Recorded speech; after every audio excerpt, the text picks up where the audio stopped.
അസ്സാമു അലൈക്കും വറഹമത്തല്ലാഹി വബറകാതുഹു. മൈ ബിലോഡ് സിസ്റ്റേഴ്സ്, നമ്മുടെ യാസീൻ മിഷ്കാത്ത് ഗ്രൂപ്പിൻ്റെ ഒരു ദൈവ കമ്മ്യൂണിറ്റി രൂപീകരിക്കുവാനായി നമ്മളൊരു പബ്ലിക് സ്പീക്കിംഗ് കോഴ്സ് ആരംഭിച്ച വിവരം നിങ്ങളെല്ലാവരും അറിഞ്ഞിരിക്കുമല്ലോ. അതിൽ ഫസ്റ്റ് അഡ്മിഷനിലെ 30-30 പേര് ജോയിൻ ആയിരുന്നു. അവർ 1.5 മാസത്തെ ക്ലാസ് കൊണ്ട് ഒരുപാട് ഉംറ ആയിട്ടുണ്ട്. അൽഹംദുലില്ലാ, ബാറക്കല്ലാ.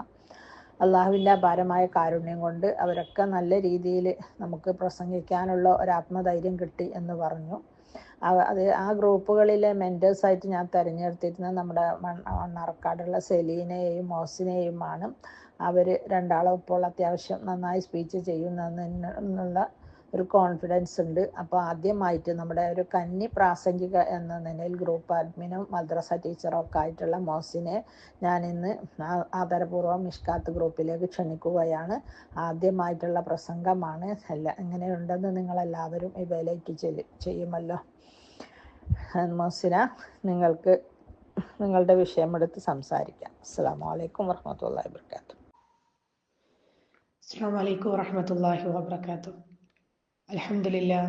അൽഹംദുലില്ലാഹി റബ്ബിൽ ആലമീൻ ഹംദൻ കസീറൻ ത്വയ്യിബൻ മുബാറകൻ ഫീഹ്. അസ്സലാത്തു വസ്സലാമു അലാ റസൂലിൽ അമീൻ വഅലാ ആലിഹി വസഹ്ബിഹി അജ്മഈൻ. റബ്ബി ഇശ്റഹ് ലി സദ്രി വയസ്സിർ ലി അംരി വഹ്ലുൽ ഉഖ്ദതൻ മിൻ ലിസാനി യഫ്ഖഹു ഖൗലി. റബ്ബി സിദ്നാ ഇൽമൻ നാഫിഅ. അൽഹംദുലില്ലാഹ്. ആദ്യമായിട്ട് ഞാനൊരു സർവശക്തനായ അല്ലാഹു സുബ്ഹാനഹു വ തആലയ്ക്ക് നന്ദി പറയാണ്. ഈ ഒരു മിഷ്കാത്തിൻ്റെ കൂട്ടായ്മയിൽ എത്തിപ്പെട്ടിട്ട് കുറച്ച് വർഷങ്ങളായെങ്കിലും ഇതിലിങ്ങനെ സംസാരിക്കാനുള്ള ഒരു ചാൻസ് ഉണ്ടാക്കി തന്ന അള്ളാഹുവിന് സർവസ്തുതിയും. അൽഹംദുലില്ലാഹി റബ്ബിൽ ആലമീൻ. ഞാൻ ഈ മിഷ്കാത്തിലേക്ക് വരാനുണ്ടായ സാഹചര്യം എൻ്റെ സുഹൃത്ത് ഹെന്ന മുഖേനയാണ്. അൽഹംദുലില്ലാഹ്. എല്ലാ ദിവസവും അല്ലാഹു സുബ്ഹാനഹു വ തആലയെ കുറിച്ച് സംസാരിക്കുന്ന ഓരോ കാര്യങ്ങളും ദുനിയാവിനല്ല നാളെ പരലോകത്തിന് പ്രാധാന്യം നൽകി ഓരോ കാര്യങ്ങളും നമ്മളെ ഉണർത്തി തരുന്ന ഒരു ഗ്രൂപ്പുണ്ട്. അതിലേക്ക് ആഡായിക്കോ എന്ന് പറഞ്ഞ് അൽഹംദുലില്ലാഹ് ജോയിൻ ചെയ്തപ്പോഴും ഇത്രയും നമ്മൾ പ്രതീക്ഷിച്ചിട്ടുണ്ടായിരുന്നില്ല. സുബ്ഹാനല്ലാഹ്. എല്ലാ ദിവസവും കുറച്ച് സമയം മലായിക്കത്തിന്റെ മലക്കുകളുടെ പ്രാർത്ഥന കിട്ടുന്ന ഒരു സദസ്സ് എല്ലാ ദിവസവും നമ്മൾ വീട്ടിലിരുന്ന് കൊണ്ട് തന്നെ ലഭിക്കുക എന്നുള്ളത് അൽഹംദുലില്ലാഹ് നമ്മളെ സംബന്ധിച്ചിട്ട് അള്ളാഹുവിൻ്റെ വലിയ ഒരു അനുഗ്രഹം തന്നെയാണല്ലേ. അതുപോലെ തന്നെ ഏതൊരു നിസ്സാര കാര്യമാണെങ്കിലും അല്ലാഹു സുബ്ഹാനഹു വ തആലയുമായിട്ട് നമ്മളെപ്പോഴും മനസ്സുകൊണ്ടും വാക്കുകൊണ്ടും ഹൃദയം കൊണ്ടും സംവദിച്ചു കൊണ്ടേയിരിക്കാനുള്ള ആ ഒരു മനസ്സ് എനിക്ക് കിട്ടിയത് അൽഹംദുലില്ലാഹ് നമ്മളെ ഹസീന ടീച്ചറുടെ ക്ലാസ് മുഖേനയാണ്. എന്തൊരു കാര്യമാകട്ടെ നമ്മളെ ഭർത്താവിനോടോ മക്കളോടോ മാതാപിതാക്കളോടോ പറയുന്നതിനേക്കാൾ മുൻപ് അള്ളാഹുവുമായിട്ട് സംസാരിക്കുക, എന്നിട്ട് മറ്റുള്ളവരോട് പറയാ എന്നുള്ള ആ ഒരു രീതി ഉണ്ടല്ലോ. അള്ളാഹുവുമായിട്ടുള്ള ആ ഒരു അടുപ്പം എനിക്ക് ഇത്രയും ഉണ്ടാക്കി തന്നത് ഹസീന ടീച്ചറുടെ ക്ലാസ് കൊണ്ട് തന്നെയാണ്. അൽഹംദുലില്ലാഹ്. അല്ലാഹു സുബ്ഹാനഹു വ തആല അവർക്ക് അർഹമായ പ്രതിഫലം കൊടുക്കട്ടെ. അതുപോലെ തന്നെ ഇന്ന് നിങ്ങളുടെ മുൻപിൽ സംസാരിക്കാൻ എനിക്ക് ചാൻസ് തന്നതിൻ്റെ മുന്താസ്തയാണ്. മുന്താസ്തർ എനിക്ക് നേരിട്ട് പരിചയമേ ഉണ്ടായിരുന്നില്ല. ആയിഷയുമായിട്ട് ബന്ധം ഉണ്ടായിരുന്നു, ആയിഷന്റെ ഉമ്മ എന്നുള്ള ആ ഒരു ബന്ധം എന്നല്ലാണ്ട് മുന്താസ്താന് നേരിട്ട് പരിചയമോ അല്ലെങ്കിൽ സംസാരിക്കുകയോ മെസ്സേജ് അയക്കുകയോ ഒന്നും ഉണ്ടായിട്ടില്ല. കണ്ണൂര് നമ്മളെല്ലാവരും കൂടെ കൂടിയപ്പോഴും ദൂരെ ഇരുന്നിട്ട് ഇങ്ങനെ കണ്ടു ആയിഷന്റെ ഉമ്മ എന്നുള്ള രൂപത്തിൽ. എന്നാൽ ഇന്ന് ഏത് പാതിരാക്കും എനിക്ക് എന്ത് മെസ്സേജ് വേണമെങ്കിലും അല്ലെങ്കിൽ എന്ത് കാര്യം ഷെയർ ചെയ്യാനും ഉള്ള ഒരു സ്വാതന്ത്ര്യം ഇന്നുണ്ട്. അൽഹംദുലില്ലാഹി റബ്ബിൽ ആലമീൻ. അല്ലാഹു സുബ്ഹാനഹു വ തആല ഈ മിസ്കാത്ത് മുഖേന ഒരുപാട് നല്ല ബന്ധങ്ങൾ എനിക്ക് ഉണ്ടാക്കി തന്നു. അല്ലാഹു സുബ്ഹാനഹു വ തആല മരണം വരെയും മരണത്തിന് ശേഷവും അത് നിലനിർത്തി തരട്ടെ. ആമീൻ. ഇന്ന് നമുക്ക് സംസാരിക്കാനുള്ള വിഷയം, ഈ ഒരു സബ്ജക്റ്റ് എനിക്ക് തന്നപ്പോൾ തന്നെ ഞാൻ പറഞ്ഞതാ ഇത് എന്നെ കൊണ്ട് ഏറ്റെടുത്താല്, കാരണം എന്താ പറയാ, നമ്മളിൽ ഇല്ലാത്ത ഒരു കാര്യം മറ്റുള്ളവരോട് പറയുമ്പോൾ ഒരു പേടിയുണ്ടല്ലോ. അപ്പൊ ഞാൻ ഇന്ന് നിങ്ങളോട് സംസാരിക്കുമ്പോൾ ഈ വിഷയം മുഴുവൻ ഞാൻ എൻ്റെ ജീവിതത്തിൽ ഉൾക്കൊള്ളുന്നതാണോ അല്ലെങ്കിൽ എൻ്റെ ജീവിതത്തിൽ ഞാൻ പ്രാവർത്തികമാക്കുന്നതാണോ എന്ന് പലവട്ടം ചിന്തിച്ച് ഞാൻ പറഞ്ഞു മുന്താസിനോട് ഈ ഒരു സബ്ജക്റ്റ് വേണ്ട, കാരണം പറയാനൊരു പേടിയുണ്ട്. എവിടെയെങ്കിലും പാളിച്ചകൾ മാക്സിമം നമ്മൾ നോക്കുന്നുണ്ട്, പക്ഷെ എവിടെയെങ്കിലും പാളിച്ചകൾ വരുന്നുണ്ടോ എന്ന് അറിയില്ലല്ലോ. അപ്പൊ പിന്നെ ഞാൻ വിചാരിച്ച് എന്തായാലും ഏറ്റെടുക്കാം. കാരണം എൻ്റെ അടുത്ത് എന്തെങ്കിലും പറഞ്ഞു തരുന്ന കാര്യങ്ങളിൽ ഞാൻ എൻ്റെ ജീവിതത്തിൽ തെറ്റ് വരുത്തുണ്ടെങ്കിൽ അതെനിക്ക് തിരുത്തണമല്ലോ. കാരണം അല്ലാഹു സുബ്ഹാനഹു വ തആല അല്ലദീ ഖലഖൽ മൗത വൽ ഹയാത ലിയബ്ലുവകും അയ്യുക്കും അഹ്സനു അമല. ഞാനില്ലേ മരണവും ജീവിതവും നിങ്ങൾക്ക് എന്തിനാ തന്നേ? നിങ്ങളിൽ ഏറ്റവും നന്നായി പ്രവർത്തിക്കുന്നത് ആരാണെന്ന് പരീക്ഷിച്ച് നോക്കാൻ വേണ്ടിയിട്ടാണ് അല്ലാഹു ഖുർആനിൽ പറയുന്നുണ്ട് അല്ലേ. അപ്പൊ നമ്മൾ മോശമാവാൻ പാടില്ല. അപ്പൊ ഇൻഷാ അല്ലാഹ് നമുക്ക് വിഷയത്തിലേക്ക് കടക്കാം. ഭർത്താവിനെ എങ്ങനെ കയ്യിലെടുക്കാം എന്നുള്ള സബ്ജക്റ്റാണ് ഇന്ന് നമ്മൾ സംസാരിക്കുന്നത്. വളരെ ചുരുങ്ങിയ സമയമേ ഉള്ളൂ. ആ ഒരു സമയത്തിന്റെ ഉള്ളിൽ നിന്നിട്ട് നമുക്ക് സംസാരിക്കാം. നമ്മളെല്ലാവരും മനസ്സാ വാച കർമ്മണ, അല്ലെങ്കിൽ നമ്മളെ നാവ് കൊണ്ട് എപ്പോഴും ഉരുവിട്ട് പോകുന്ന ഒരു ദുആ അല്ലെ, പ്രാർത്ഥനകൾ സ്വീകരിക്കുന്ന കുറെ സമയങ്ങളുണ്ടല്ലോ. ബാങ്കിനും ഇക്കാമത്തിനും ഇടക്ക്, അല്ലെങ്കിൽ നോമ്പുകാരനെ നോമ്പ് മുറിക്കുമ്പോൾ, ഫജറിന്റെ സമയത്ത്, അങ്ങനെ കുറെ നല്ല സമയങ്ങൾ. ആ സമയങ്ങളിൽ ഒക്കെ നമ്മൾ പ്രാധാന്യത്തോട് കൂടിയിട്ട് ചൊല്ലുന്ന ഒരു പ്രാർത്ഥനയാണ് റബ്ബന ഹബ്ലന മിൻ അസ്വാജിന വദുരിയാതിന ഖുർറത അയുനിൻ വജഅൽനാ ലിൽ മുത്തഖീന ഇമാമ. അല്ലാഹുവേ, എൻ്റെ മക്കളെയും എൻ്റെ ഇണയെയും എനിക്ക് നീ കൺകുളിർമയുള്ളതാക്കണേ, അവരെ നീ മുത്തഖീങ്ങൾക്ക് ഇമാമാക്കണേ എന്ന് നമ്മൾ പലപ്പോഴും പ്രാർത്ഥിക്കലുണ്ട്.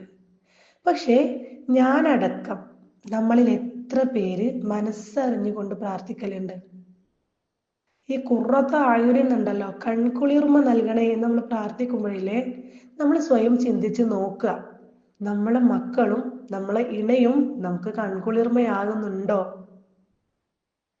നമുക്കറിയാം, കല്യാണം കഴിഞ്ഞ ആദ്യ വർഷങ്ങളിൽ, ആദ്യ മാസങ്ങളിലൊക്കെ നമ്മളെ ഹസ്ബൻഡിന് കൊടുത്തിട്ടുണ്ടായിരുന്ന ആ ഒരു പ്രാധാന്യവും ബഹുമാനവും റെസ്പെക്റ്റും കാരുണ്യവും സ്നേഹവും ഒക്കെ ഇപ്പൊ നമുക്ക് കിട്ടുന്നുണ്ടോ? അല്ലെങ്കിൽ അന്ന് നമ്മൾ ആ ഒരു സന്തോഷത്തോടു കൂടി ജീവിച്ചിരുന്ന നാളുകളെ പോലെ ആണോ ഇപ്പൊ? ഇല്ല അല്ലെ. പല ആളുകളും, ഞാനടക്കം പല ആളുകളും പരാതി പറയാറുണ്ട്. പണ്ടുണ്ടായിരുന്നത് പോലെ നിങ്ങൾക്ക് എന്നോട് സ്നേഹമില്ല, പണ്ടുണ്ടായിരുന്നത് പോലെ എനിക്ക് എൻ്റെ കാര്യത്തിൽ നിങ്ങൾ കെയർ ചെയ്യുന്നില്ല, അന്നത്തെ പോലെ ഞാൻ എന്തെങ്കിലും ഒരു പണിയെടുത്ത് ക്ഷീണിക്കുമ്പം അത് കാണുമ്പോൾ നിങ്ങൾക്ക് ആദ്യമൊക്കെ ഭയങ്കര വിഷമമായിരുന്നു, ഇപ്പൊ നിങ്ങൾക്ക് അങ്ങനത്തെ ഒരു വിഷമേ ഇല്ല. അങ്ങനെ നമ്മൾ പരാതി പറയാറുണ്ട്. പക്ഷെ നമ്മൾ സ്വയം ചിന്തിക്കുക, നമ്മളടുത്ത് മാറ്റങ്ങൾ വരുത്താനുണ്ടോ? നമ്മളെ രണ്ടുപേരുടെയും ലൈഫിൽ, അല്ലെങ്കിൽ നമ്മളെ പേരുടെയും ഇടയിൽ എന്തെങ്കിലും പ്രശ്നങ്ങൾ വന്നിട്ടുണ്ടെങ്കിൽ നമ്മൾ സ്വയം ചിന്തിക്കുക, നമ്മൾ മാറേണ്ടതുണ്ടോ, എൻ്റെ അടുത്ത് എന്തെങ്കിലും ഫോൾട്ട് ഉണ്ടോ എന്നുള്ളത്. അപ്പൊ നമുക്ക് മനസ്സിലാക്കാൻ പറ്റും, ആദ്യ നാളുകളിൽ, ആദ്യ വർഷങ്ങളിൽ നമ്മൾ കൊടുത്തിരുന്ന ആ ഒരു സ്നേഹവും ആ ഒരു റെസ്പെക്റ്റും, അദ്ദേഹത്തിന് കൊടുത്തിരുന്ന ഒരു പ്രാധാന്യവും, അദ്ദേഹത്തെ സ്വീകരിക്കാനുള്ള ആ ഒരു വെമ്പലും, അദ്ദേഹം വരാതെ നമ്മൾ ഉറങ്ങാറില്ല, അല്ലെങ്കിൽ എവിടെയാണോ നമ്മൾ എവിടെ എത്തി എന്നൊക്കെ വിളിച്ചു നോക്കാനുള്ള ആ ഒരു ഇതും, അതൊക്കെ ഇപ്പം കുറഞ്ഞു വന്നിട്ടുണ്ട്. ശരിയാണ്, നമ്മൾ ഉമ്മമാരാണ്, അടുക്കളയിൽ പണിയുണ്ട്, വീട് വൃത്തിയാക്കണം, മക്കളെ നോക്കണം, മക്കൾക്കുള്ള ഫുഡ്, അവർക്ക് എന്തെങ്കിലും അസുഖം വന്നാൽ എല്ലാം പ്രയാസപ്പെടുന്നത് നമ്മൾ തന്നെയാണ്. ഈ തിരക്കുകൾക്കിടയിൽ പലപ്പോഴും നമ്മളെ ഭർത്താവിന് കൊടുക്കേണ്ട പരിഗണന, അദ്ദേഹത്തിന് നോക്കേണ്ട കാര്യങ്ങൾ, കെയറിങ്, സ്നേഹം, കുറച്ച് സമയം സംസാരിച്ചിരിക്കാനുള്ള സമയം കണ്ടെത്തൽ എല്ലാം കുറഞ്ഞു വന്നിട്ടുണ്ട്. എല്ലാം കുറഞ്ഞു വന്നിട്ടുണ്ട് എന്ന് മാത്രമല്ല, തീരെ ഇല്ലാതായി പോയ കുടുംബവും ഉണ്ട് അല്ലേ. അദ്ദേഹം ജോലി കഴിഞ്ഞ് വരുന്നു, ജോലിക്ക് പോകുന്നു, അല്ലെങ്കിൽ എപ്പോഴാ കിടന്നുറങ്ങുന്നത്, എപ്പോഴാ ഫുഡ് കഴിക്കുന്നത്, അതൊന്നും നോക്കാത്ത ആളുകളുണ്ട്. ഫുഡ് ഉണ്ടാക്കി വെച്ചിട്ടുണ്ടാവും, വേണമെങ്കിൽ വിളമ്പി തിന്നാ, അത്രയും എന്താ പറയാ, കെയർലെസ് ആയിട്ട് തീരെ ശ്രദ്ധയില്ലാണ്ട് പോകുന്ന കുടുംബങ്ങളുണ്ട്. എന്നിട്ട് നമ്മൾ പരാതി പറയും, ഇപ്പൊ പഴയ പോലെ സ്നേഹമില്ല, എന്നോട് സംസാരമില്ല. അപ്പൊ ഇന്ന് നമ്മള് ക്ലാസ്സിലെ ഗ്രൂപ്പിൽ ആരോ കണ്ട്, എന്താ പറയാ, പിന്നെ ഫുഡ് ഉണ്ടാക്കി കൊടുക്കും, അലക്കി കൊടുക്കും, പിന്നെ അങ്ങനെ അതൊന്നും എന്നതല്ലാതെ വേറൊരു ബന്ധം ഞങ്ങൾ തമ്മിൽ ഇപ്പൊ ഇല്ല. അങ്ങനെ അത്രയും വരെ നമ്മൾ എത്തിപ്പോയിട്ടുണ്ട്. അപ്പം എവിടെയാണ് നമുക്ക് പാളിച്ചകൾ പറ്റിയത് എന്ന് നമ്മൾ സ്വയം ചിന്തിക്കുക. ശരിക്കില്ലേ, ലൈഫ് എന്ന് പറഞ്ഞാല്, നമ്മളെ ജീവിതം എന്ന് പറഞ്ഞാല് ഒരു സർക്കിള് പോലെയാണ്. അതിന്റെ ഹാഫ് ഭാര്യയും ഹാഫ് ഹസ്ബൻഡും. അപ്പൊ നമ്മൾ എന്താണെന്നറിയോ, ആ ഭാര്യാപദം എന്നുള്ള ആ ഒരു ഹാഫ് നമ്മൾ നന്നാക്കി എടുത്താൽ ബാക്കി അൽഹംദുലില്ലാ ഓട്ടോമാറ്റിക്കായിട്ട് ശരിയായിട്ട് വരും. അപ്പൊ അത് ശരിയാക്കാൻ വേണ്ടിയിട്ടാണ് നമ്മൾ ഇന്ന് ഇവിടെ ഒത്തൊരുമിച്ചിട്ടുള്ളത്. കാരണം ഭർത്താവിനെ കയ്യിലെടുക്കുക എന്ന് പറയുമ്പോൾ നമ്മളാണല്ലോ ഏറ്റവും മുഖ്യ കഥാപാത്രമായിട്ട് ഇവിടെ നിൽക്കുന്നത്. അല്ലാഹു സുബ്ഹാനഹു വ തആല പരിശുദ്ധ ഖുർആനിലൂടെ പറയുന്നുണ്ട്, വഖലഖനാകും അസ്വാജ, നിങ്ങളെ നാം ഇണകളായിട്ടാണ് സൃഷ്ടിച്ചിട്ടുള്ളത് എന്ന്. സുബ്ഹാനല്ലാഹ്, അതിൽ ഭയങ്കര ഹിക്മത്ത് ഉണ്ട് അല്ലേ അള്ളാഹുവിന്. കാരണം നമുക്കറിയാം, നമുക്ക് എന്തെങ്കിലും ഒരു വിഷമം വന്നാല്, അല്ലെങ്കിൽ നമുക്ക് എന്തെങ്കിലും ഒരു ഉത്കണ്ഠ, നാളെയെ കുറിച്ചിട്ടുള്ള ഒരു പേടി, അല്ലെങ്കിൽ നമുക്ക് എന്തെങ്കിലും ഒരു ഹാപ്പിനെസ്, ഇത് ആരോടെങ്കിലും ഒന്ന് പറയണം എന്നൊക്കെ തോന്നുമ്പോൾ നമ്മളെ എല്ലാ എന്താ പറയാ ഇമോഷൻസും ഒരാളോട് ഷെയർ ചെയ്യാറുണ്ടെങ്കിൽ നമുക്ക് ഭയങ്കര സന്തോഷമാണ്. അത് കേട്ടിരിക്കാനും ഒരാളുണ്ടാവുക എന്നുള്ളത് ഏറ്റവും വലിയ സന്തോഷം തന്നെയാണ്. അപ്പൊ അതിന് വേണ്ടിയിട്ടാണ് അല്ലാഹു സുബ്ഹാനഹു വ തആല അസ്വാജുകളായിട്ട്, ഇണകളായിട്ട് നമ്മളെ സൃഷ്ടിച്ചത്. അപ്പോൾ നമ്മൾ എന്ത് ചെയ്യണമെന്നറിയോ, ഈ ഇണകളായിട്ട് സൃഷ്ടിച്ചതിന് നമ്മൾ ഒരിക്കലും അള്ളാഹു തന്ന ആ ഒരു മഹത്വം നമ്മളായിട്ട് കളയരുത്. നമ്മൾ എന്തൊക്കെ കാര്യങ്ങളാണ് അതിന് വേണ്ടിയിട്ട് ശ്രദ്ധിക്കേണ്ടത് എന്ന് കുറച്ച് കാര്യങ്ങൾ നമുക്ക് നോക്കാം. എൻ്റെ അടുത്തും പിന്നെ ഇതിൽ എന്തെങ്കിലും പാളിച്ചകൾ വരുന്നുണ്ടെങ്കിൽ ഇൻഷാ അല്ലാഹ് ഞാനും ശരിയാക്കി എടുക്കും, നിങ്ങളും മാക്സിമം ശരിയാക്കാൻ വേണ്ടിയിട്ട് നോക്കുക. ഒരു പുരുഷനെ സംബന്ധിച്ചിടത്തോളം ആ ഒരു പുരുഷൻ ഏറ്റവും കൂടുതൽ ആഗ്രഹിക്കുന്നത് റെസ്പെക്റ്റ് ആണ്. എനിക്ക് എൻ്റെ ചുറ്റുമുള്ള ആളുകളുടെ അടുത്ത് നിന്നും ബഹുമാനം, അല്ലെങ്കിൽ എനിക്കൊരു വില കിട്ടണം എന്നുള്ളത്. സ്ത്രീകളായ നമ്മളെ സംബന്ധിച്ചിട്ടില്ലേ, നമ്മൾ ഏറ്റവും കൂടുതൽ ആഗ്രഹിക്കുന്നത് കെയറിങ് ആണ്. എനിക്കൊന്ന് വയ്യാതായാല്, എനിക്കൊന്ന് ക്ഷീണം പറ്റിയാല്, എൻ്റെ പ്രയാസങ്ങൾ നോക്കാൻ, എന്നെ കെയർ ചെയ്യാൻ ഒരാൾ വേണം. നേരെ ഓപ്പോസിറ്റ് ആയിട്ടാണ് പുരുഷൻ ചിന്തിക്കുന്നത്, അവർക്ക് റെസ്പെക്റ്റ് വേണം. പക്ഷെ നമ്മൾ പല ആളുകളും അവർക്ക് വേണ്ട റെസ്പെക്റ്റ് നമ്മൾ കൊടുക്കുന്നില്ല. വീട്ടിലേക്ക് ജോലി കഴിഞ്ഞ് എത്തുന്ന ഭർത്താവിനെ പലപ്പോഴും, ആദ്യ നാളുകളിൽ നിങ്ങൾ ചിന്തിച്ചു നോക്കി, നമ്മൾ വരാൻ വേണ്ടിയിട്ട് കാത്തിരിക്കും. വണ്ടിയൊക്കെ പാർക്ക് ചെയ്ത് കണ്ടാൽ നമ്മൾ ഓടിച്ചെല്ലും. ചായ വേണോ, വെള്ളം വേണോ, അല്ലെ, ചോറിന് എന്താണ് ഇഷ്ടപ്പെട്ട കറി, അതൊക്കെ നമ്മൾ സെലക്ട് ചെയ്ത് ഉണ്ടാക്കും. അവരുടെ ഡ്രസ്സ് അയാൾ ചെയ്യാനും, അവരുടെ ഡ്രസ്സ് എന്താ പറയാ അലക്കാനും, അങ്ങനെയുള്ളതിനൊക്കെ നമുക്ക് ഭയങ്കര ശ്രദ്ധയായിരുന്നു. പക്ഷെ ഇപ്പം അദ്ദേഹത്തോടുള്ള റെസ്പെക്ട്, അദ്ദേഹം ജോലി കഴിഞ്ഞ് വരുമ്പം പലപ്പോഴും നമ്മൾ അറിയാറേ ഇല്ല വന്നിട്ടുണ്ട് ആള് എന്നുള്ളത്. ഈ ഒരു സോഷ്യൽ മീഡിയ യുഗത്തില് മക്കളോ വേറൊരു ലോകത്താ, അവരും അറിയുന്നില്ല വാപ്പ ജോലി കഴിഞ്ഞ് വന്നിട്ടുണ്ട് എന്നുള്ളത്.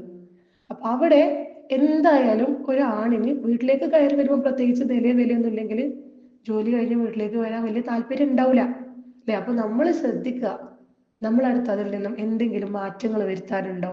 ഇനി മുതൽ ഞാൻ മാറും, നാളെ മുതൽ അല്ലെങ്കിൽ ഇന്ന് മുതൽ അദ്ദേഹം കയറി വരുന്ന സമയത്ത് ഞാൻ അദ്ദേഹത്തെ എൻ്റെ വീട്ടിലേക്ക് കയറി വരുന്ന ഏറ്റവും വലിയ അതിഥിയായിട്ട്, അല്ലെ, നമുക്കറിയാം നമ്മുടെ വീട്ടിലേക്ക് വരുന്ന ഏറ്റവും വലിയ ഗസ്റ്റ് നമ്മളെ ഹസ്ബൻഡ് തന്നെയാണ്.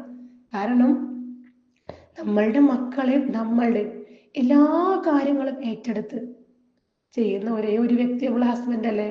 അപ്പൊ നമ്മൾ ഏറ്റവും കൂടുതൽ ബഹുമാനിക്കേണ്ടത് ഹസ്ബൻഡിനെ തന്നെയാണ്. അല്ലാഹു സുബ്ഹാനഹു വ തആല പരിശുദ്ധ ഖുർആനിലൂടെ നമ്മളോട് പറയുന്നുണ്ട്, ഹുന്ന ലിബാസുൽ ലക്കും വ അൻതും ലിബാസുൽ ലഹുന്ന, നിങ്ങൾ അവർക്കൊരു വസ്ത്രമാണ്, അവർ നിങ്ങൾക്കൊരു വസ്ത്രമാണ് എന്ന്. എന്തുകൊണ്ടാണ് അങ്ങനെ പറയുന്നത്? നമുക്കറിയാം നമ്മളുടെ ഡ്രസ്സ് നമ്മളുടെ നാണം മറക്കാനാ. വെയിലിൽ നിന്നും ചൂടിൽ നിന്നും തണുപ്പിൽ നിന്നും നമുക്ക് സംരക്ഷണം നൽകാനാണ് അല്ലെ. മറ്റുള്ള ജന്തുക്കളിൽ നിന്നും, അല്ലെ, മറ്റുള്ള പ്രാണികളിൽ നിന്നൊക്കെ നമ്മളെ പ്രൊട്ടക്ട് ചെയ്യാനാണ് നമ്മളുടെ വസ്ത്രം എന്ന് പറയുന്നത്. നമ്മളുടെ നാണത്തെ മറക്കാനും നമ്മളുടെ പോരായ്മയെ മറക്കാനും വേണ്ടിയിട്ടാണ് നമ്മളുടെ ഡ്രസ്സ് എന്ന് പറയുന്നത്. അപ്പൊ നമ്മൾ പലപ്പോഴും പല സ്ത്രീകളും സ്വന്തം ഭർത്താവിനെ പറ്റി മറ്റുള്ളവരോട് കുറ്റം പറയാറുണ്ട്. അദ്ദേഹത്തിന്റെ കുറവുകളും പോരായ്മകളും മറ്റുള്ളവരുടെ മുന്നിൽ വെച്ച് താഴ്ത്തി കെട്ടാറുണ്ട്. അത് ഏറ്റവും മോശമായ സ്ത്രീകളിൽ നിന്ന് വരുന്ന സ്വഭാവമാണ് കേട്ടോ. ഒരിക്കലും നമ്മളുടെ ഭർത്താവിന്റെ പോരായ്മകൾ മറ്റുള്ളവരോട് പറയരുത്. മറ്റുള്ളവരുടെ ഇടയിൽ വെച്ച് അദ്ദേഹത്തെ ഒരിക്കലും താഴ്ത്തി കെട്ടി സംസാരിക്കുകയും ചെയ്യരുത്. ഇത് നമുക്ക് ഏറ്റെടുക്കേണ്ട മറ്റൊരു പോയിന്റാണ്. അങ്ങനെ ഒരു തെറ്റ് നമ്മളിൽ ഉണ്ടെങ്കിൽ നമ്മൾ എന്തായാലും മാറ്റിയെടുക്കണം. അതുപോലെ നമ്മൾ പണ്ട് എനിക്ക് സ്നേഹം കിട്ടിയിരുന്നു, ഇപ്പൊ നിങ്ങളുടെ അടുത്തുനിന്ന് സ്നേഹം കിട്ടണില്ല, നിങ്ങൾ എന്താ ഇങ്ങനെ, അങ്ങനെ പിന്നാലെ നടന്നിട്ട് ഒരിക്കലും നമ്മൾ സ്നേഹത്തിന് വേണ്ടിയിട്ട് യാചിക്കരുത്. കാരണം സ്നേഹത്തിന് വേണ്ടി യാചിച്ചാൽ അതൊരിക്കലും കിട്ടൂല. നമുക്ക് സ്നേഹം കിട്ടണം എന്നുണ്ടെങ്കിൽ, നമുക്ക് റെസ്പെക്റ്റ് കിട്ടണം എന്നുണ്ടെങ്കിൽ നമ്മളെ ചുറ്റുഭാഗത്തുള്ളവർക്ക് നമ്മൾ കൊടുക്കുക അല്ലെ. നമുക്കറിയൂലേ, ഒരു ചൊല്ലില്ലേ, കൊടുത്തതേ കിട്ടുള്ളൂ എന്ന് പറയൂലേ. അപ്പൊ നമുക്ക് ആരിൽ നിന്നാണോ സ്നേഹം കിട്ടേണ്ടത് അത് നമ്മൾ അങ്ങോട്ട് കൊടുത്താൽ തീർച്ചയായിട്ടും അവരിൽ നിന്നും കുറച്ച് കഴിയുമ്പോൾ തിരിച്ച് സ്നേഹം ലഭിക്കാൻ തുടങ്ങും. അല്ലാണ്ട് വെറുതെ പിന്നാലെ നടന്നു പോയിട്ട് ഒരിക്കലും നമ്മൾ സ്നേഹത്തിന് വേണ്ടിയിട്ട് യാചിക്കരുത്. അടുത്ത ഒരു പോയിന്റ്, ഒരിക്കലും നെഗറ്റീവ് ചിന്തകളുമായിട്ട് അല്ലെങ്കിൽ നെഗറ്റീവ് മാത്രം പറയാനായിട്ട് നമ്മൾ അവരുടെ അടുത്ത് സമീപിക്കരുത്. ചില ആളുകൾ കാണാം, വീട്ടിൽ ചെറിയ മക്കൾ ചെയ്തിട്ടുള്ള മൈന്യൂട്ടായിട്ടുള്ള കാര്യങ്ങൾ വരെ, മോന് ഗ്ലാസ് പൊട്ടിച്ചു അല്ലെങ്കിൽ പാത്രം പൊട്ടിച്ച് ഇന്ന സാധനം വേസ്റ്റ് ആക്കി, അങ്ങനെ കുഞ്ഞു കുഞ്ഞു കുഞ്ഞു കാര്യങ്ങൾ വരെ ഒരു പരാതിപ്പെട്ടില്ലേ. സ്ത്രീകളായ നമ്മൾ വളരെ എപ്പോഴും പരാതിപ്പെട്ടികളാണ്, നമുക്ക് എപ്പോഴും പരാതികളാണ്. എന്തൊക്കെ അനുഗ്രഹങ്ങൾ കിട്ടിയാലും അത് അള്ളാന്റെ അടുത്ത് നിന്നാണെങ്കിലും അല്ലെങ്കിൽ ഭർത്താവിന്റെ അടുത്ത് നിന്നാണെങ്കിലും മക്കളുടെ കയ്യിൽ നിന്നാണെങ്കിലും എത്ര അനുഗ്രഹങ്ങൾ കിട്ടിയാലും നമ്മൾ ഒരിക്കലും എല്ലാം തികഞ്ഞവരാവൂല, നമുക്ക് പിന്നെയും പരാതികളാണ്. അപ്പൊ നമ്മള് ചുറ്റുഭാഗത്തുള്ള നമ്മളെ മക്കളെ കുറിച്ചിട്ടോ അല്ലെങ്കിൽ ഭർത്താവിന്റെ ഉമ്മനെ കുറിച്ചിട്ടോ ഭർത്താവിന്റെ വീട്ടുകാരെ കുറിച്ചിട്ടോ അവരോട് ഇങ്ങനെ കുറ്റങ്ങൾ മാത്രം പറയാൻ നിൽക്കുമ്പോൾ അത് അവർക്ക് കേൾക്കാൻ താല്പര്യം ഉണ്ടാവില്ല. പ്രത്യേകിച്ച് ഒരു പുരുഷൻ ഒരിക്കലും അവന്റെ ഉമ്മയെ കുറിച്ചിട്ട് കുറ്റം പറയുന്നത് കേൾക്കാൻ താല്പര്യം ഉണ്ടാവില്ല. നമ്മളെ ഉമ്മല്ലേ, നമ്മളമ്മ എത്ര മോശം സ്ത്രീയാണെങ്കിലും നമ്മളെ ഉമ്മനെ പറ്റിയിട്ട് ആരെങ്കിലും കുറ്റം പറയുന്നത് നമുക്ക് ഇഷ്ടമുണ്ടാവും. അതുപോലെ തന്നെയാണ് അദ്ദേഹവും.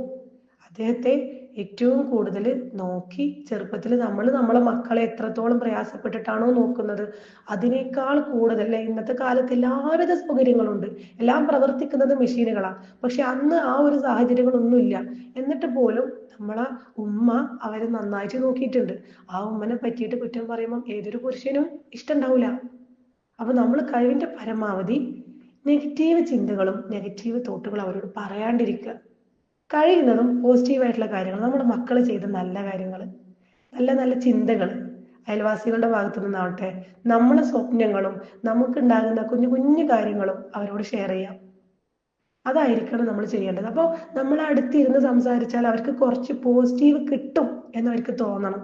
എങ്കിലും അവരെന്ത് ചെയ്യുന്നറിയോ, നമ്മളെ കൂടെ ചെലവഴിക്കാനും സംസാരിക്കാനും സമയം അവർ കണ്ടെത്തും ഇൻഷാ അല്ലാഹ്. അതുപോലെ നമ്മളൊരു സ്ട്രോങ് ലേഡി ആവുക. എല്ലാ കാര്യങ്ങളും കഴിയുന്നത് നമ്മൾ ഒറ്റയ്ക്ക് തന്നെ ചെയ്യാൻ നോക്കുക. എന്തിനും ഏതിനും അവരിങ്ങനെ ആശ്രയിച്ചുകൊണ്ടേ ഇരിക്കാതിരിക്കുക. പല സ്ത്രീകളും കാണാം, വീട്ടിലെ ഗ്യാസ് തീർന്നാൽ പോലും ആ ഒരു സിലിണ്ടർ ഫിറ്റ് ചെയ്യാൻ അവൾക്ക് അറിയൂല, എന്നിട്ട് കുക്ക് ചെയ്യൂല, ഭർത്താവ് വരുന്നത് വരെ വെയിറ്റ് ചെയ്യും. ഇന്നും അങ്ങനെയുള്ള സ്ത്രീകളുണ്ട്. അങ്ങനെ ഒരിക്കലും ആവരുത്. നമ്മൾ എല്ലാ കാര്യങ്ങളും കഴിയുന്നതും നമ്മൾ തന്നെ പഠിച്ച് അത് നമ്മൾ ചെയ്യാൻ നോക്കുക. സ്ട്രോങ് ആയിട്ട് നമ്മൾ നിൽക്കുക. അത് എല്ലാവർക്കും ഒരു ഇഷ്ടപ്പെട്ടൊരു കാര്യമാണ്. പിന്നെ നമ്മളെപ്പോഴും വയ്യ, ക്ഷീണം, അങ്ങനെ ഓരോല്ലേ നമുക്കുണ്ടാകുന്ന അലസതയും മടിയായിരിക്കും. പക്ഷെ അത് നമ്മുടെ രോഗങ്ങളായിട്ട് നമ്മളെ മൈൻഡിന് നമ്മൾ ചിത്രീകരിക്കും. അങ്ങനെ നമുക്ക് എപ്പോഴും ക്ഷീണം. അതാർക്കും, നമ്മുടെ മക്കൾക്കാണെങ്കിലും നമ്മളെ ഇണക്കാണെങ്കിലും നമ്മളിങ്ങനെ എപ്പോഴും പുഞ്ചിരിച്ച് നല്ല വസ്ത്രമൊക്കെ ധരിച്ച് മുടിയൊക്കെ ചീകി വൃത്തിയിൽ ആ വീട്ടിലിങ്ങനെ എന്താ പറയാ, വീടിന്റെ റാണിയല്ലേ ശരിക്കും ഒരു സ്ത്രീ എന്ന് പറഞ്ഞാല്. അപ്പൊ ആ റാണി എപ്പോഴും ഉറങ്ങി തൂങ്ങിയിരുന്നാല് ആ വീട്ടിലേക്ക് വരുന്ന ആളുകൾക്ക് വലിയ ഇഷ്ടമൊന്നും ഉണ്ടാവില്ല. നമ്മൾ എപ്പോഴും ആക്റ്റീവായിട്ട് സ്ട്രോങ് ആയിട്ട് പുഞ്ചിരിയോട് കൂടി നിൽക്കുകയാണെങ്കിൽ നമ്മളെ ചുറ്റുഭാഗത്ത് എപ്പോഴും നമ്മളെ വീട് മനോഹരമായിട്ട് നമുക്ക് കാണാൻ കഴിയും. പിന്നെ അതുപോലെ തന്നെ നമ്മൾ ശ്രദ്ധിക്കേണ്ട മറ്റൊരു കാര്യം ലവ് ലാംഗ്വേജ് എന്ന് വെച്ചാല് അദ്ദേഹത്തിന് ഇഷ്ടപ്പെട്ടല്ലേ, പരസ്പരം ദമ്പതികൾ മനസ്സിലാക്കുന്ന കുറച്ച് സ്നേഹത്തിന്റെ ഭാഷകളുണ്ട്. നമ്മൾ വിചാരം അതെന്താണെന്നറിയോ, നമ്മളെ ഭർത്താവിന് ഇങ്ങനെ ഇഷ്ടമുള്ള ഫുഡ് ഉണ്ടാക്കൽ തന്നെയാണ് അദ്ദേഹത്തിന് ഇഷ്ടപ്പെട്ട പണിയായിട്ട് നമ്മൾ കണ്ടെത്തിയിട്ടുള്ളത്. എന്നിട്ട് നമ്മൾ കൂടുതൽ സമയം കിച്ചണിൽ അതിനാ ചെലവഴിക്കുക, ഫുഡ് ഉണ്ടാക്കുക, വെറൈറ്റി ഫുഡുകൾ പരീക്ഷിച്ചു നോക്കുക. ചിലപ്പം അദ്ദേഹം ആഗ്രഹിക്കുന്നത് അതൊന്നും ആവൂല. ഒന്നിച്ചുള്ള യാത്രകളോ അല്ലെങ്കിൽ ഒന്നിച്ച് കുറച്ച് സമയം ഇരുന്ന് സംസാരിക്കലോ അല്ലെങ്കിൽ വേറെ എന്തെങ്കിലുമോ ശാരീരികമായിട്ടുള്ള എന്തെങ്കിലും അദ്ദേഹത്തിന് ഇഷ്ടപ്പെട്ട കാര്യങ്ങളോ അങ്ങനെയൊക്കെ ആയിരിക്കും അദ്ദേഹം ആഗ്രഹിക്കുന്നുണ്ടാവുക.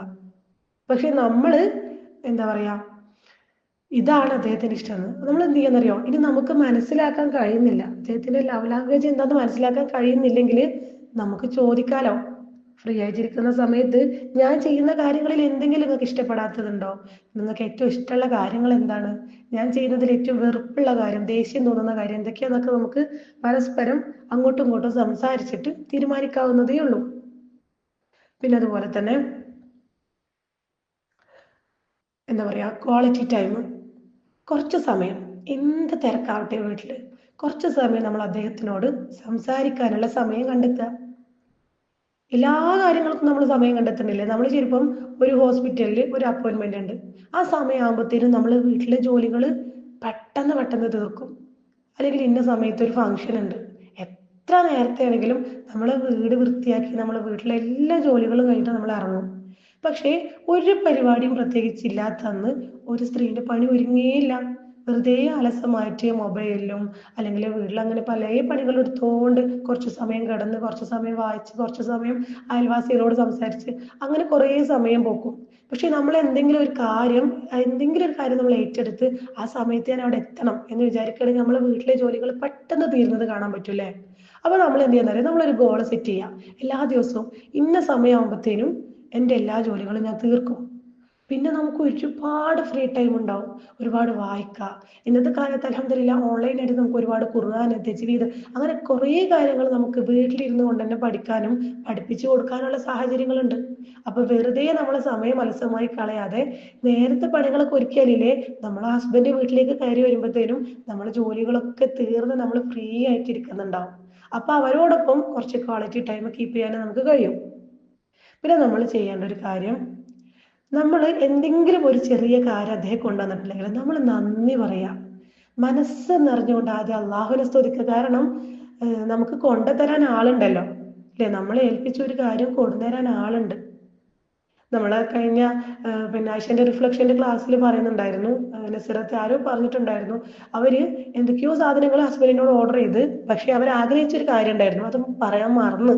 നിസ്സാരമായിട്ട് എന്തോ പത്താത്തീസ് എന്തോ ആണ്, പക്ഷേ കവറ് കൊണ്ടുവന്നപ്പം ഇവര് കിച്ചണിൽ ഇതൊക്കെ എടുത്തപ്പം അതിലുണ്ടല്ലോ അവരാഗ്രഹിച്ച സാധനം. പക്ഷെ അവരെ ഹസ്ബൻഡിനോട് അവർ പറഞ്ഞിട്ടില്ല. അങ്ങനെ നമുക്ക് പ്രതീക്ഷിക്കാണ്ടും അല്ലെങ്കിൽ നമ്മൾ പറഞ്ഞിട്ടും അവർ കൊണ്ടുവന്നിരുന്ന സാധനങ്ങളൊക്കെ ഇല്ലേ, ഞാനിത് ആഗ്രഹിച്ച സാധനമായിരുന്നു കേട്ടോ, നിങ്ങൾ കൊണ്ടു തന്നല്ലോ, താങ്ക് യു എന്ന് പറയാനുള്ള ഒരു മനസ്സ് നമുക്ക് വേണം. അത് പറയാൻ പലപ്പോഴും നമുക്ക് മടിയാ. ഇനി ചിലപ്പം നമുക്ക് ഇഷ്ടപ്പെട്ട സാധനമാണ് കൊണ്ടുവന്നിട്ടുണ്ടെങ്കിലും നന്നായിട്ടുണ്ട് എന്ന് പോലും പറയാൻ ചില സ്ത്രീകൾക്ക് കഴിയൂല. അവിടെ വെച്ചല്ലെന്ന് കൊണ്ട് അവർ പോവും. അത് അവരെ സംബന്ധിച്ചിട്ട് അവർക്ക് ഇഷ്ടമുണ്ടാവില്ല. നിങ്ങളൊന്ന് ആലോചിച്ച് നോക്കി, നിങ്ങളെ ഹസ്ബൻഡിനും മക്കൾക്ക് വേണ്ടിയിട്ട് ഭയങ്കര ഇഷ്ടത്തോട് കൂടിയിട്ട് ഒരു ഫുഡ് ഉണ്ടാക്കി, അവർ കഴിച്ചിട്ട് നമ്മളിങ്ങനെ അവരെ വായിലേക്ക് നോക്കിയിരിക്കുക, അവരെന്തെങ്കിലും അഭിപ്രായം പറയുന്നുണ്ടോ? പുതുതായിട്ട് ഉണ്ടാക്കി ആദ്യമായിട്ട് വീട്ടിലുണ്ടാക്കിയ ഫുഡായിരിക്കും, അവരൊന്നും പ്രത്യേകിച്ച് പറഞ്ഞില്ല. നമുക്ക് സ്വാഭാവികമായിട്ടും ചെറിയൊരു വിഷമം വരൂലേ? നേരെ മറിച്ച് അവർ പറയാ, ഇത് എന്ത് ഫുഡാടി, ഇത് നല്ല ടേസ്റ്റ് ഉണ്ടല്ലോ, ഇതെങ്ങനെ ഉണ്ടാക്കി, ഇത് ഇനി എപ്പോഴും ഉണ്ടാക്കുന്നുണ്ടോ എന്ന് പറയുമ്പം നമ്മൾ പിറ്റേ ദിവസം ഉണ്ടാക്കുമ്പം ഏറ്റവും ബെസ്റ്റ് ആയിട്ട് ഉണ്ടാക്കാൻ നോക്കും അല്ലേ. അപ്പൊ അതേപോലെ തന്നെ നമ്മൾ ആഗ്രഹിക്കുന്ന കാര്യങ്ങൾ അവരും ആഗ്രഹിക്കുന്നുണ്ട് എന്ന് നമ്മൾ സ്വയം ചിന്തിച്ചാൽ മതി. അപ്പൊ അവരോടും നമ്മളൊരു താങ്ക്സ് പറയാനും നന്ദി പറയാനും എന്താ പറയാ, ഇനി അപ്പൊ നമുക്ക് ചിലപ്പോൾ സന്തോഷം കൊണ്ട് അവരൊന്ന് ഹഗ് ചെയ്യണം അല്ലെങ്കിൽ ഒരു ഉമ്മ കൊടുക്കണം അങ്ങനെയൊക്കെ നമുക്ക് തോന്നുമ്പല്ലേ, അത് നമ്മളെ മനസ്സിൽ പിടിച്ചു വെക്കലല്ല, നമ്മളത് പ്രവർത്തനത്തിൽ പ്രകടിപ്പിക്കണം. നമ്മളെ സ്നേഹം പ്രകടിപ്പിച്ചാൽ മാത്രമേ നമ്മളെ കൽബിന്റെ ഉള്ളിൽ സ്നേഹം ഉണ്ടെന്ന് അവർക്ക് അറിയുള്ളൂ. അപ്പൊ നമ്മൾ എങ്ങനെ മാറുന്നോ അതുപോലെ അവര് മാറും ഇൻഷാ അല്ലാഹ്. പിന്നെ പരിശുദ്ധ ഖുർആനിലൂടെ അല്ലാഹു സുബ്ഹാനഹു വ തആല പറയുന്നുണ്ട്, ഈ ഒരു പിന്നെ അസ്വാജുകളെ ഇണകളായിട്ട് സൃഷ്ടിക്കാനുള്ള കാരണം എന്താ? മവദ്ദത്തും വറഹ്മ അല്ലെ, പരസ്പരം സ്നേഹവും കാരുണ്യവും നിങ്ങളിൽ ഉണ്ടാകാൻ വേണ്ടിയിട്ടാ. മവദ്ദത്തും വറഹ്മ എന്ന് പറഞ്ഞാല്, പണ്ടൊക്കെ നമുക്ക് ഹസ്ബൻഡിനോട് ഭയങ്കര കാരുണ്യായിരുന്നു. അദ്ദേഹത്തിന്റെ കാലുകളിലൊരു മുറിവായാല് അല്ലെങ്കിൽ അദ്ദേഹം ജോലി കഴിഞ്ഞ് വരുമ്പം ഇത്രയും ക്ഷീണിച്ചിട്ടാണല്ലോ എൻ്റെ വീട്ടിലേക്ക് കയറി വരുന്നത് എന്ന്. ഇപ്പം നമുക്കില്ലേ, മക്കളോടും മാതാപിതാക്കളോടും നമ്മളിങ്ങനെ യാത്ര ചെയ്യുമ്പോൾ റോഡിലൂടെ ഒരു വയസ്സായ പുരുഷന് ഒരു വൃദ്ധനായ ഒരാളെ നിൽക്കണമെങ്കിൽ നമ്മൾ പറയും, പാവം അയാളെ കയറിയാൻ ആരുമില്ല, അയാൾക്ക് മക്കളൊന്നും ഇല്ല തോന്നുന്നു, അയാളെ കാലുമ്പോൾ അങ്ങനെ ഒരു മുറിയുണ്ട്, അയാൾക്ക് കണ്ണു കാണൂല, അങ്ങനെ ഭയങ്കര സങ്കടം നമ്മളെ മനസ്സിൽ.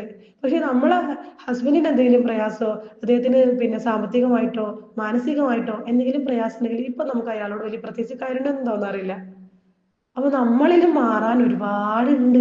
നമ്മൾ സ്വയം മാറിയാല് ഇൻഷാ അല്ലാഹ് അവരെന്തായാലും മാറും. ഈ റഹ്മത്തും മവദ്ദത്തും നമ്മൾക്ക് ഇടയിൽ അന്ന് ഇട്ടുന്നതാ, പക്ഷെ നമ്മളത് പ്രയോഗിക്കുന്നില്ല, പ്രവർത്തനത്തിൽ കൊണ്ടുവരുന്നില്ല. അവിടെയാണ് പ്രശ്നം കിടക്കുന്നത്. ഇൻഷാ അല്ലാഹ് നമ്മളെല്ലാവരും മാറണം. ഇനി ഇതിനേക്കാൾ കൂടുതൽ നമുക്ക് വേണ്ടത് എന്താ? റബ്ബന ഹബ് ലനാ മിൻ അസ്വാജിന വദുരിയാതിന ഖുർറത അയുനിൻ വജഅൽനാ ലിൽ മുത്തഖീന ഇമാമ. ആത്മാർത്ഥമായിട്ടുള്ള പ്രാർത്ഥന. നമ്മളുടെ മക്കൾക്ക് വേണ്ടിയിട്ട് നമ്മൾ എന്തൊക്കെ പ്രാർത്ഥിക്കുന്നുണ്ടോ അതൊക്കെ നമ്മൾ ഇണക്ക് വേണ്ടിയിട്ട് പ്രാർത്ഥിക്കണം. നമ്മളുടെ പരസ്പരം സ്നേഹത്തിൽ മനുഷ്യ പിശാചിന്റെയോ ജിന്നിന്റെ പിശാചിന്റെയോ ഒരു ഉപദ്രവവും വരാതിരിക്കാനും കണ്ണീറിന്റെയോ മറ്റുള്ള പ്രയാസങ്ങളോ ഒന്നും വരാതിരിക്കാൻ വേണ്ടിയിട്ട് നമ്മൾ അകമഴിഞ്ഞ് പ്രാർത്ഥിക്കണം. ചിലപ്പോൾ നമ്മൾ അങ്ങോട്ടും ഇങ്ങോട്ടുള്ള സ്നേഹം കാണുമ്പം പല ആളുകൾക്കും അസൂയ വരാം, പല ആളുകൾക്കും കുശുമ്പ് വരാം. അങ്ങനെയുള്ള പിശാചിന്റെ ഷെറൊന്നും നമുക്ക് വരാതിരിക്കാൻ വേണ്ടിയിട്ട് അകമഴിഞ്ഞ് പ്രാർത്ഥിക്കുക. മരണം വരെ സ്നേഹത്തോടെ ഒരുപാട് കാലം ജീവിക്കാനും എന്തെങ്കിലും നമുക്ക് കുറച്ച് താഴ്ന്നു കൊടുക്കണം. നമ്മൾ അവരെക്കാൾ മുന്നിൽ, അല്ലെങ്കിൽ എനിക്ക് ഭയങ്കര പദവിയാ. ഇന്നത്തെ കാലത്ത് ഒരുപാട് സ്ത്രീകൾ ജോലിക്ക് പോകുമ്പോൾ അവരുടെ ഭർത്താവിന് അത്ര റെസ്പെക്റ്റ് ഒന്നും കൊടുക്കുന്നില്ല. കാരണം ചിലപ്പം ഭർത്താവിനേക്കാൾ സാലറി ഭാര്യ വാങ്ങുന്നുണ്ടാവും. അതുകൊണ്ട് തന്നെ അദ്ദേഹത്തിന് വലിയ വിലയൊന്നും കൊടുക്കൂല. പക്ഷെ നമ്മൾ ഒരിക്കലും നമ്മൾ ജോലിക്ക് പോകണ്ട എന്നല്ല ഞാൻ ഉദ്ദേശിച്ചത്. നമ്മൾ ഏത് പദവിയിലെത്തിയാലും നമ്മൾക്ക് ഏറ്റവും അള്ളാന്റെ റസൂൽ എന്താ പറഞ്ഞേ, ദുനിയാവിൽ ഞാനൊരു അടിയന്റെ മുന്നിൽ സുജൂദ് ചെയ്യാൻ ഒരു സ്ത്രീയോട് കൽപ്പിക്കുമായിരുന്നുവെങ്കിൽ ഞാനത് ഒരു പുരുഷന്റെ മുൻപിൽ ഒരു സ്ത്രീയാണ് സുജൂദ് ചെയ്യേണ്ടത് എന്ന്. അത്രയും പ്രാധാന്യം ഭർത്താവിന് ഭാര്യയുടെ മുൻപിൽ അള്ളാഹു കൊടുത്തിട്ടുണ്ട് അല്ലെ. അവളുടെ എല്ലാ കാര്യങ്ങളും ഷെയർ ചെയ്യാനും അവളുടെ എല്ലാ കാര്യങ്ങളും നോക്കി നടത്താനും അത്രയും പക്വതയോടെയും ഊർജ്ജസ്വലനായിട്ടാണ് അള്ളാഹു പുരുഷന്മാരെ സൃഷ്ടിച്ചിട്ടുള്ളത്. അപ്പൊ നമ്മൾ അവർക്ക് വേണ്ടിയിട്ട് ആത്മാർത്ഥമായിട്ട് ദുആ ചെയ്യുക. നമ്മളെ കൊണ്ട് മാറ്റാൻ പറ്റുന്ന എല്ലാ കാര്യങ്ങളും നമ്മൾ മാറ്റിയെടുക്കുന്ന വേണം.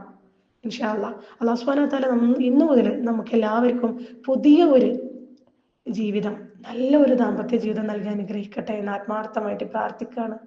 നമ്മളെ മക്കളെയും നമ്മളുടെ ഇണയുടെയും കൈപിടിച്ച് അല്ലാഹു സുബ്ഹാനഹു വ തആലയുടെ ജന്നാത്തുൽ ഫിർദൗസിലേക്ക് കയറിപ്പോകുന്ന ഭാഗ്യവാന്മാരുടെ കൂട്ടത്തിൽ അള്ളാഹു നമ്മെയും നമ്മളുടെ കുടുംബത്തെയും ഉൾപ്പെടുത്തി അനുഗ്രഹിക്കുമാറാകട്ടെ.